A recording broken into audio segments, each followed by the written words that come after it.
Welcome to UO Today. I'm Barbara Altman, Director of the Oregon Humanities Center. Our guest today is Katherine Silver, an award-winning translator of Spanish and Latin American literature. She is the co-director of the Banff International Literary Translation Center. Silver's translations include works by Daniel Sada, Cesar Aira, and Pedro Lemebel. Her translations of the novels of Horacio Castellanos Moya have earned her wide acclaim. Their most recent collaboration is Tyrant Memory from 2011. Previous titles are The She-Devil in the Mirror, 2009, and Senselessness, 2008. Silver is the recipient of several translation awards, including 2 NEA fellowships and a PEN Translation Fund grant.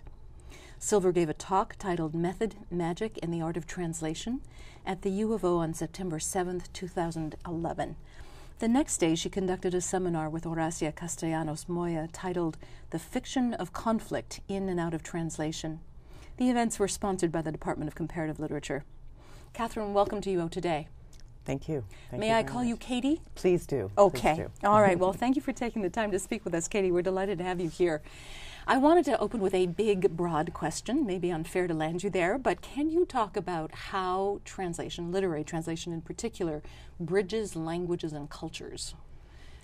Well, the metaphor of bridge is one of many metaphors that people use to talk about translation, and we can go with that.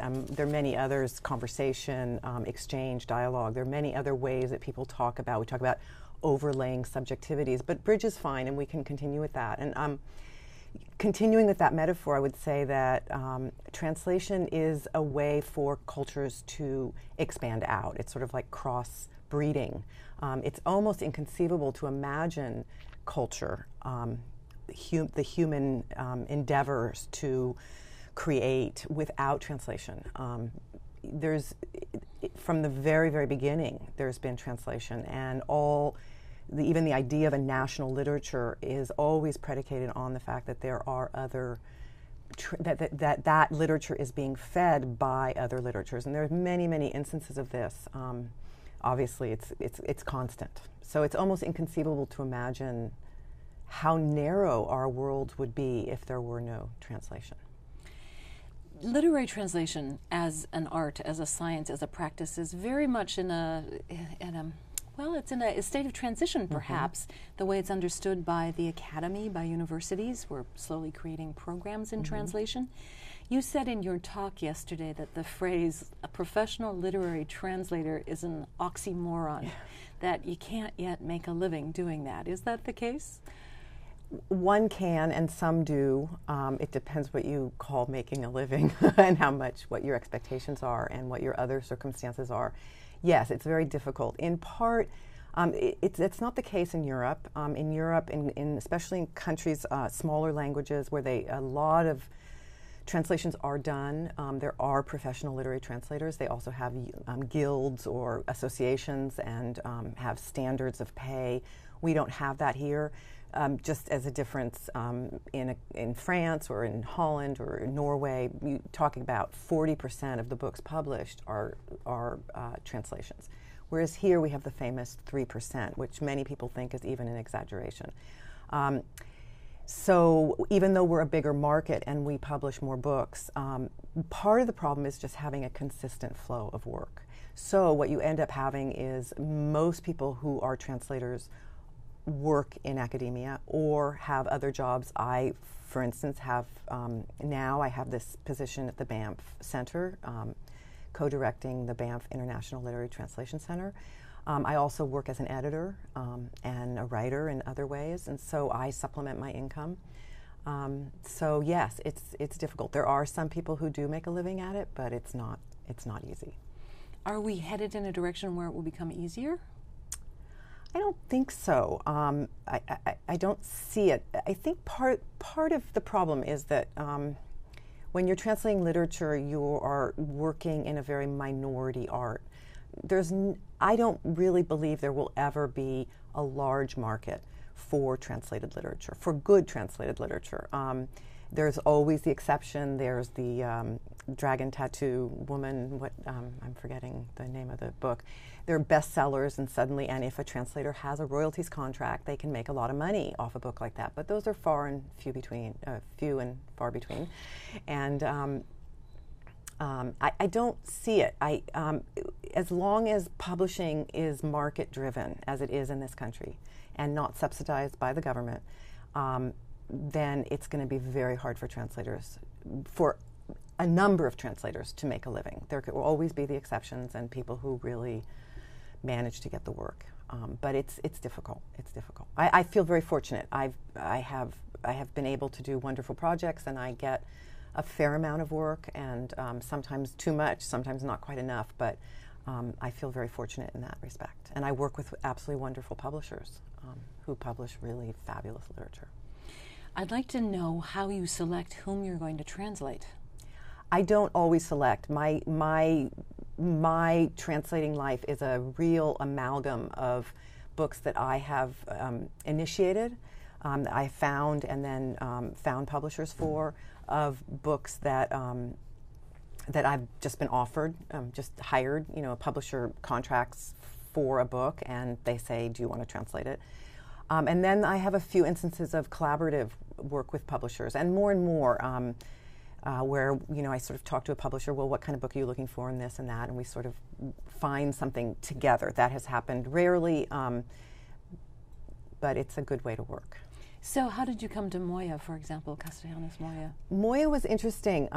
I did discover, I was at the book fair in Mexico, and I was given the novel by a representative of his Spanish publisher, and I read it and was absolutely fascinated by it. I just really wanted to do it in English. I wanted to see if English could do what he had done in Spanish.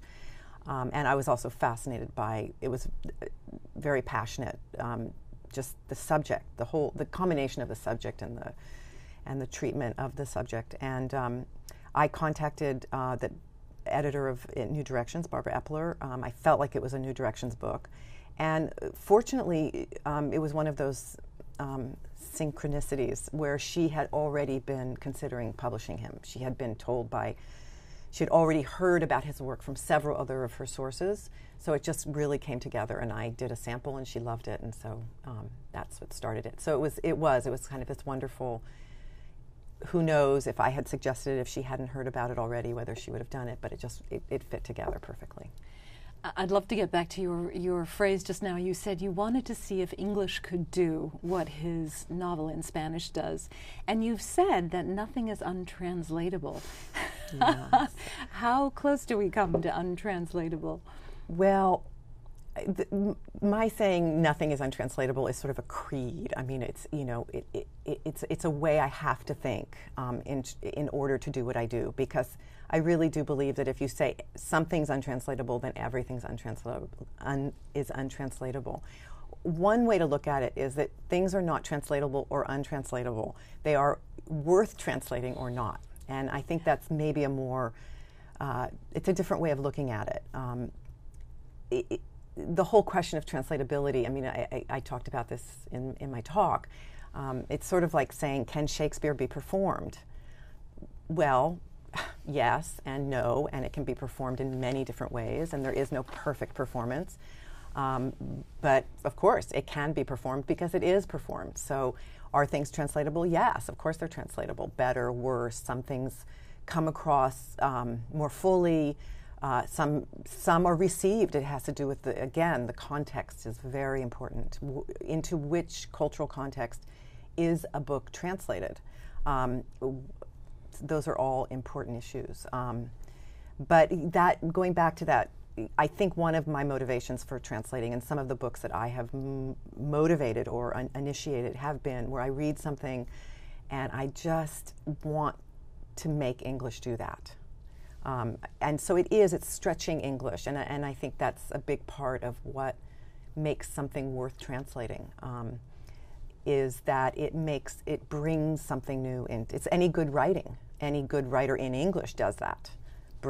Does something with English that has never been done, does something with the language, with the sensibility. And so when I find that in Spanish, I think, ooh, I want to see where English can go with that. An analogy that you've used that was very telling to me is a translator, literary translator, is like a concert pianist who is not the composer of the work, or an actor who is not the writer of the play, and the translator is not the writer of the work. That's right. But there is a pairing there, a kind of an equilibrium, a balance between translator and author. How do you work with your authors who are still alive? It varies, and with the internet and email, it makes it much less charged. When I started translating in the 80s, it was these long letters, and so it was a very different kind of interaction. And I don't know if it's because of the internet or because people are different. But I find that I translated in the 80s and sort of into the early 90s, and then I stopped. And then I started up again about 12, 13 years ago. And it just feels like this new batch of people I've been working with has been much more collaborative and positive. And maybe it's because I'm translating people more my own age. I've thought of that. When I first started, I was much younger, obviously, and the people I was translating were older. And so I don't know. I'm really not sure.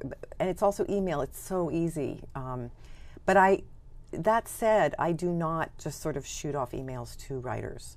I always wait till I'm almost at the end of a book, and then I will be very, very careful about what I ask an author. And some authors I really don't ask much at all. It really depends on my sense of their relationship to their work. And sometimes another informer is better than the writer, him or herself, because we're dealing with the language. And sometimes an author might say, I don't know what I meant. So there's the active role of the translator right there. That's right. One of the things that's hardest to render, of course, any of us who've dabbled in translation or admired a good translation know that it's cultural sensitivity that really makes for a good translation. How did you learn Latin American culture well enough to understand how to render words for which English doesn't even have an equivalent? Well, I lived in Latin America. I lived in Peru for a couple of years, and I've had a lot of friends from Latin America. I also spent a lot of time in Chile and Argentina. And I live in California, which is very close to Mexico, and I've spent time in Mexico. I think for a translator, one of the most important things is to know what you don't know.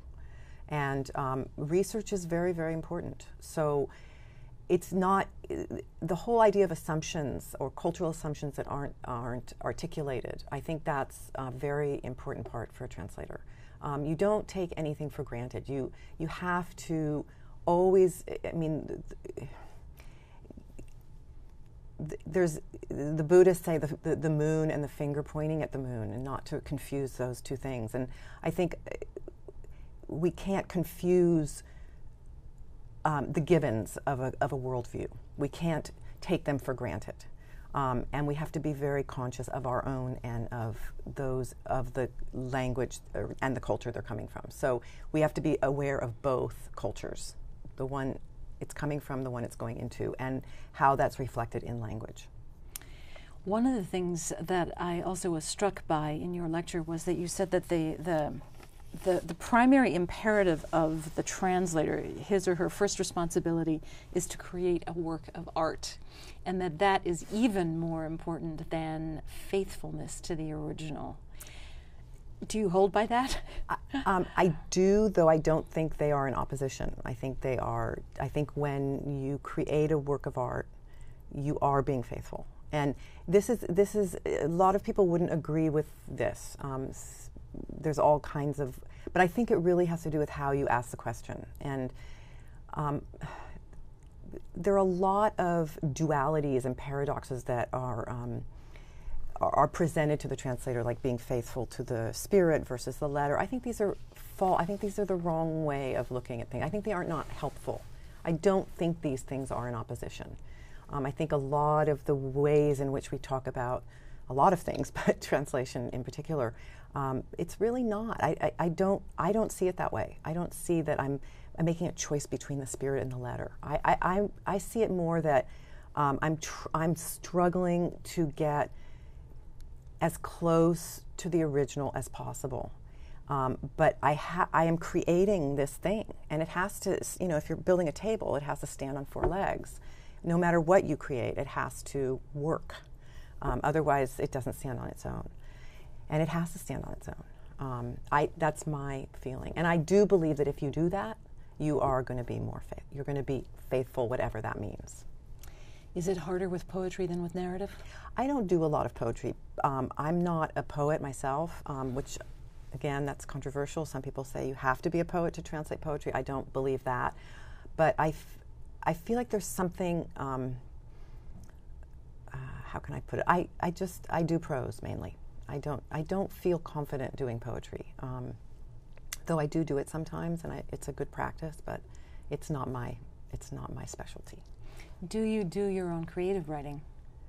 I do my own writing. I don't publish because I feel like I've never written, and maybe I'm too much of a perfectionist. So So we can't read anything by Katherine Silver with author behind that name? Not yet, no. Maybe someday. How does the Banff Translation Center work? The Banff Translation, it's the Banff International Literary Translation Center, and it's housed at the Banff Center in Banff, Alberta, Canada. And it's a 3-week residency every year held in June for international literary translators. And it's really a spectacular program. I first was introduced to it. I went there in 2007. It's a 3-week session for the translators, but writers are also invited. Sometimes the authors are invited to come and collaborate with the translators for one of those weeks. So I was fortunate that I was there for 3 weeks, and Horacio Castellanos Moya came for 1 week while I was translating Senselessness. So we were able to, precisely that, collaborate. I was able to go over certain doubts I had and questions about the translation, about the original. So now I'm the co-director. It's a tri-national program, North American. That means Canada, U.S., and Mexico. Those are the founding countries. And we each year we have 15 translators, either from North America, translating literature from anywhere in the world, or translators from anywhere in the world translating authors from the Americas. That would be the whole American North, South, and Central continent. And then we have 3 students, 1 from each Canada, Mexico, and the U.S., and we have also a faculty member, consulting translator, 1 from each country. And it's it's a real professional development residency. So people have time to work on their projects and to have workshops with their peers, colleagues, people, different levels, everywhere from the students to very, very senior translators. So they're all there at the same time? Yes, it's a 3-week session, yes. And that's what makes it different than a lot of other residencies. Everybody's there for the same amount of time. And it creates a real community, and I think people get a lot out of it. I did when I was a participant, and then I was there as faculty, and then I'm there now as a co-director. So that doesn't mean you live in Banff? No, you live in California? I live in Berkeley, and I go there for the 3-week session and for advisory council meetings and stuff. Yeah, well, it's a nice break. And It Banff is. is beautiful in the summer. It's I'm assuming you're spectacular. Yes. Any time of year. In her introduction to your talk, Professor Leah Middlebrook from Comparative Literature talked about your scalpel-like accuracy. I thought that was a great phrase. Is that something you aspire to? In whatever that means, the notion of accuracy in translation. Yeah, I would say the difference between using the right word and the wrong word, or the not quite right word, is huge. So yes, that's what we do. We are wordsmiths, and so we try to use the right word. And part of what's so uncomfortable about a situation like this is that I'm sure I'll listen to this and say, oh, I used the wrong word and I can't edit. So when it's written, I can edit. In your talk title, you used the word magic. What part does magic play in this? Somebody asked me once, how much of translating is technical and how much is sort of inspiration. And there's the old story, which is that the whole idea of art and craft is being separate is a very modern idea. In the old days and in classical period, art and craft were one, and the whole idea of usefulness versus beauty as being separate is pretty modern. And I think translation, like a lot of the interpretive arts, like being a performing musician or an actor, it's a true melding of the two. It's a true melding of technical expertise. There's a lot of skill involved, but without that additional sense that's ineffable, that you can't really put your finger on, that I also talked about as being where the work comes alive. Without that, then it's dead in the water. So Glenn Gould, I mean, to take a very extreme example, he was technically brilliant, but there was something else there going on. So, or an actor, I mean, actors have technique, but they also have something else that, makes them what they are. I'd like to spend a little bit of time talking about your most recent translations, or all three of the Castellanos Moya books that you've worked on. It sounds as though they are quite a read, and in fact, I'm very much looking forward to this myself. The most recent one, of course, is the one that came out this year, Tyrant Memory.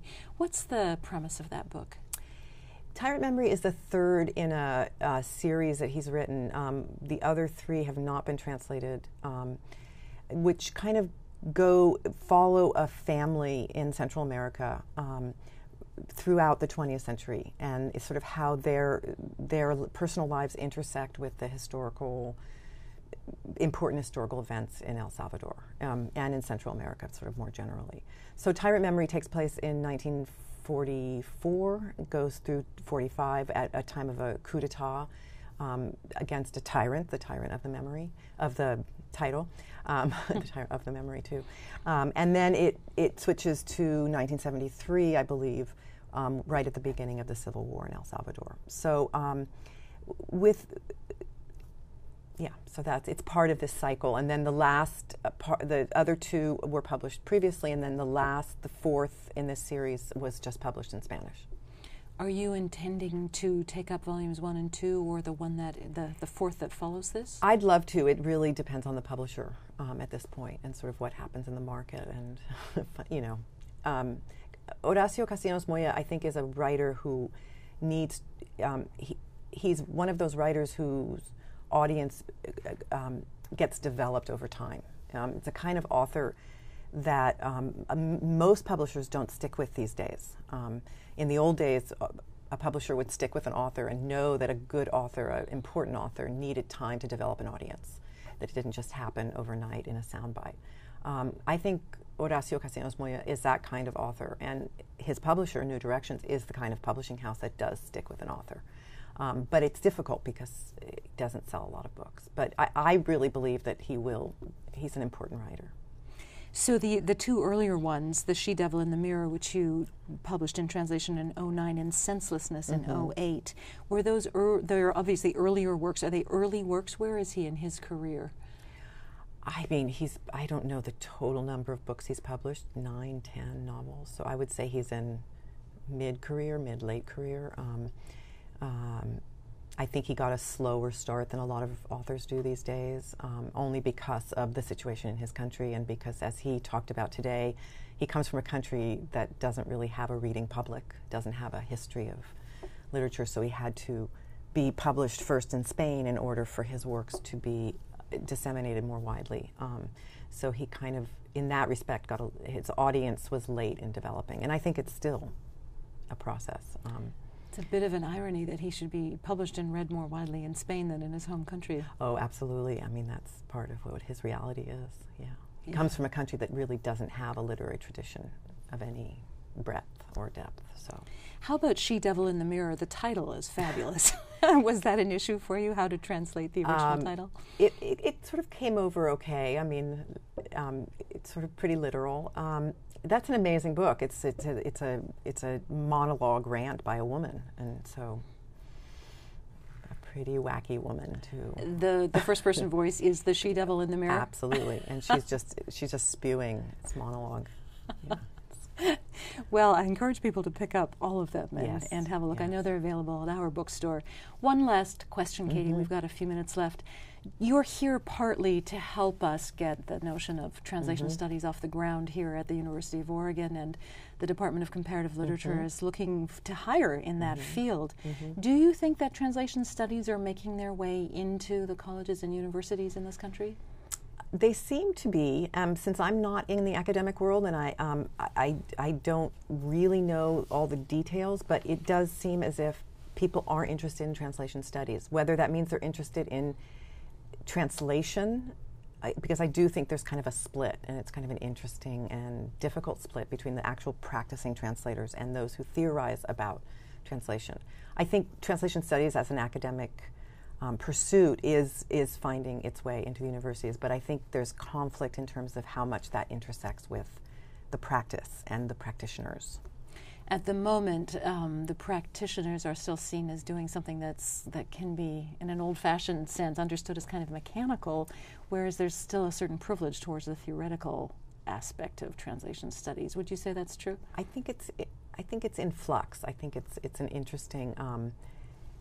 It's also sort of what comes first, the theory or the practice. And again, I think that's a duality that maybe isn't that useful, because I think when we're talking about translation, we really need to talk about method and process. And theory is fine, but I'm not sure how related it is to practice. Yeah. Well, it'll be played out in the next few years as we see these positions take shape. One last quick question. What are you working on now? I just finished, I'm still doing the final touches on a novel by a very, very interesting and important Mexican novelist named Daniel Sada. It's a book it will be called Almost Never, Casi Nunca in Spanish. A difficult book, will not be a bestseller, I don't think. But I think he's a very important writer, and hopefully will also get a story or two published in some magazines to get sort of a little buzz created. I'm also translating another Cesar Aira, it's an Argentinian writer who several translators have been working on. He's a very interesting writer, again, totally different. And then there are a few other things sort of in the fire. So we'll watch for you in the short story form and in the novel form. Yes. Okay. Katie, thanks for taking the time to talk to me. Thank you very much for giving me this opportunity. It's been a really rich visit to have you on campus. Thank you. We've been speaking with Katherine Silver, translator of Spanish and Latin American literature and the co-director of the Banff International Literary Translation Center. She gave a talk titled Method, Magic, and the Act of Translation, and conducted a seminar with author Horacio Castellanos Moya titled The Fiction of Conflict in and Out of Translation. That was at the U of O on November 7th and 8th, 2011. Thanks for watching, and see you next time.